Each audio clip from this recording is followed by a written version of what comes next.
Hello friends, इस session में हम यूजर इंटरफेस की बात करेंगे। डेस्कटॉप और लैपटॉप में काम करते समय हमें दो तरह के इंटरफेस मुख्यतः मिलते हैं, और इसको मैं इस तरह से कह दूं, कंप्यूटर में दो तरह के यूजर इंटरफेस रहते हैं। इंटरफेस होता क्या है? कंप्यूटर की वो स्क्रीन जिससे हम काम करेंगे, हमारे सामने जो स्क्रीन दिखाई देगी वो असल में इंटरफेस कहलाएगी। तो हमारे सामने मुख्यतः दो तरह के इंटरफेसेस अवेलेबल रहते हैं। पहला है CUI, कैरेक्टर यूजर इंटरफेस। ऐसा इंटरफेस, ऐसी स्क्रीन जिसमें हम कमांड्स देकर अपना कार्य कंप्यूटर से करवाते हैं। अपनी इंस्ट्रक्शन जो है हम टाइप करके कंप्यूटर को देते हैं। यहाँ यदि आप पहला पिक्चर देखें तो एक कमांड प्रॉम्प्ट का पिक्चर है विंडोज में। यह विंडोज में एक कैरेक्टर यूजर इंटरफेस माना जाता है, डोस। MS DOS, मैं यहाँ पे MS DOS की बात कर रहा हूँ। MS DOS एक कैरेक्टर यूजर इंटरफेस है, यानी कि CUI है। इसमें मैं कमांड्स दे के कोई भी काम कंप्यूटर से ले सकता हूँ।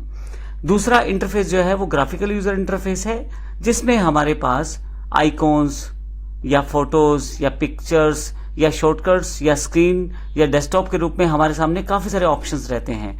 मुझे कोई भी काम लेने के लिए इनको प्रेस करना है, क्लिक करना है या होल्ड करना है।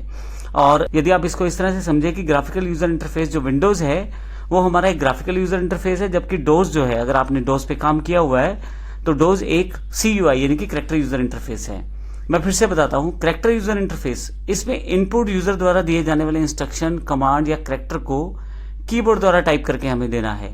डोज या CUI एग्जांपल्स हैं जो कमांड्स और इंस्ट्रक्शंस को हम लोग टाइप करके कंप्यूटर को देते हैं। दूसरा इंटरफेस जो GUI है, ग्राफिकल यूजर इंटरफेस है, इसमें यूजर को कंप्यूटर डिवाइसेस से, जैसे विजुअल इंडिकेटर, ग्राफिक आइकॉन को शो करने का काम किया जाता है। अर्थात एक तरह से मैं ये कह दूं, स्क्रीन पे आपके पास आइकॉन्स अवेलेबल रहेंगे, स्क्रीन पे स्टार्ट बार अवेलेबल रहेगी। स्टार्ट बार की जगह कोई और बार भी हो सकती है, ये एग्जांपल दे रहा हूं मैं विंडोज का। इसके अलावा डेस्कटॉप स्क्रीन अवेलेबल रहेगी, डेट टाइम आपके सामने इंडिकेटेड है, यानी कि आप माउस से वो सब चीजें देख के क्लिक कर सकते हैं। आइए इसको प्रैक्टिकल रूप में मैं आपको दिखा देता हूं। यदि आप विंडोज 10 का प्रयोग कर रहे हैं तो यहाँ पे स्टार्ट बार पे आ जाएं और यहाँ पे आप कमांड टाइप करें तो आपके पास कमांड प्रॉम्प्ट आ जाएगा। अगर मैं इसे क्लिक कर दूं तो मेरे सामने जो इंटरफेस खुलेगा एग्जैक्टली ये CUI इंटरफेस है, कैरेक्टर यूजर इंटरफेस। ये मैं फुल स्क्रीन कर लेता हूं इसे। यहाँ पे एक्चुअली कमांड देकर मुझे कोई भी काम लेना है कंप्यूटर से, तो ये कमांड्स मैं कीबोर्ड के जरिए इसे दे सकता हूं। जैसे एग्जाम्पल मैं यहाँ CD डॉट करता हूं तो एक स्टेप बैक डायरेक्टरी आ जाएगी। तो इस तरह से मैं अगर CD ISST करता हूं, असल में डायरेक्टरी का मतलब यहाँ फोल्डर से है, तो ये करता हूं तो फिर से मैं एक अलग फोल्डर में आ जाता हूं।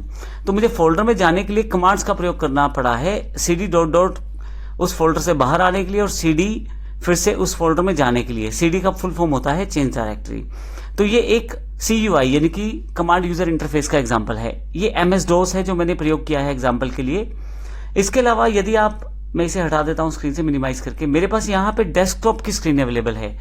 ये जो है मेरे पास GUI है, यानी कि ग्राफिकल यूजर इंटरफेस। इसमें हर चीज अगर आप देखें तो आइकॉन्स में अवेलेबल है। माउस लेके जाएंगे तो पता रहेगा कि आपके पास कौन सा आइकॉन यहाँ पे है।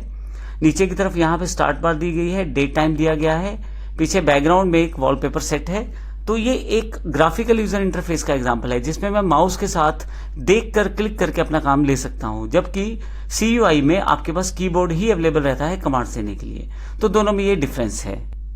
तो इस तरह से बात की जाए तो कंप्यूटर से जब कोई कार्य हमें लेना है तो दो तरह के इंटरफेसेस मुख्यतः रहते हैं, CUI और GUI। मैं आपको ये भी बता दूं, CUI यानी कि कैरेक्टर यूजर इंटरफेस इस समय ज्यादा प्रचलन में नहीं है। बहुत कम लोगों द्वारा या बहुत कम डेवलपर्स द्वारा ही इनका प्रयोग किया जाता है। सभी तरफ यदि आप देखें तो ग्राफिकल यूजर इंटरफेस का ही प्रयोग किया जाता है। अब अगले सेशन में हम फिर से देखेंगे मुख्य ऑपरेटिंग सिस्टम कौन से हैं और कौन कौन सी कंपनी ने बनाया है। धन्यवाद।